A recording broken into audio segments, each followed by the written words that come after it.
Are you wondering what's going on in our crazy hot sellers market and if you're going to bubble? And everybody's talking about a bubble. So let's dive into numbers and check out what's happening. This is Sonja Stolzenberg with Keller Williams La Jolla.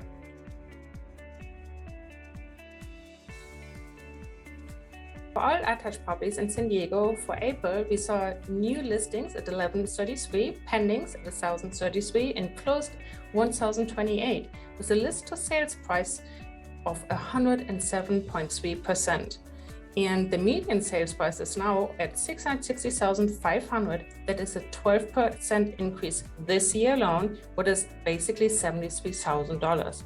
On the average sales price, we are now at $785,399 for attached properties, and that's an increase of 13%, which equals $90,000. The days on market is 16 days, but as you know, most properties sell within one weekend. The same for detached properties for April.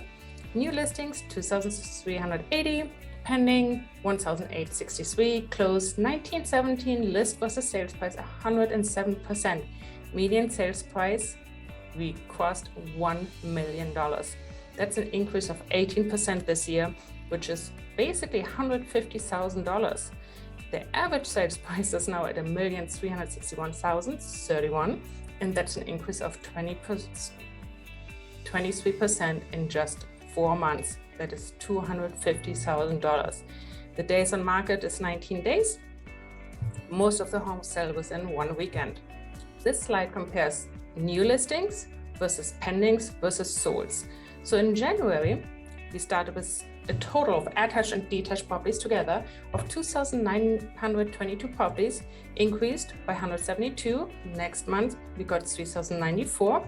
March, 3,748, so nice, quite a big jump. However, in April, we went actually down. So the pendings are very similar. Started at 2,406. Then we increased.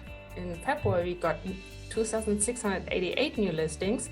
March, we went up quite a bit, but April, we went also down. Of course, if we don't have as many new listings, we can't have as many pendings. Solds, remember, solds are usually they go into escrow 1 month. Like when they go into escrow in January, that means they close in February. So the numbers, 2,167, we increased our sales in February and also in March, and went of course down, less inventory, less sales. And you have to remember, while all this is happening, we also have the increase in property values. For the average sales price for attached properties, it went up by 13%, and for detached, 23%. This slide is for the inventory pre-pandemic, during the pandemic, and now.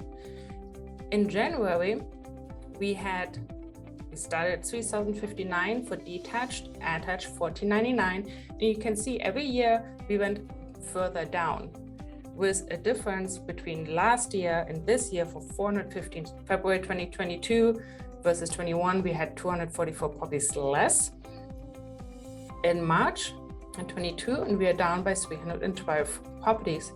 April, this is when in 2020 we locked down and the work stopped.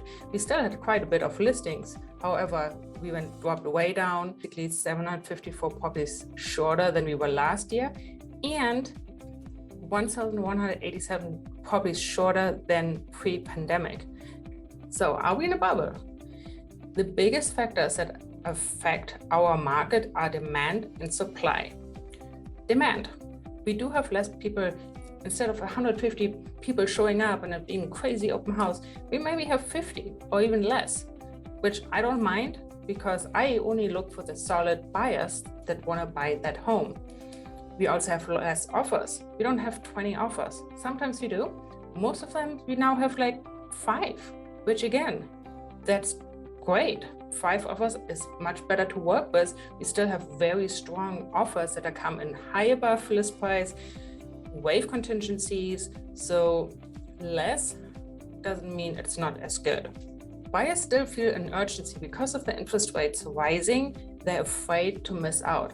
Besides the interest rate rising and the values rising, so sooner they buy, so better it is, so they can start building the equity. So we still have the buyers that want to buy and get in before it gets more and more expensive.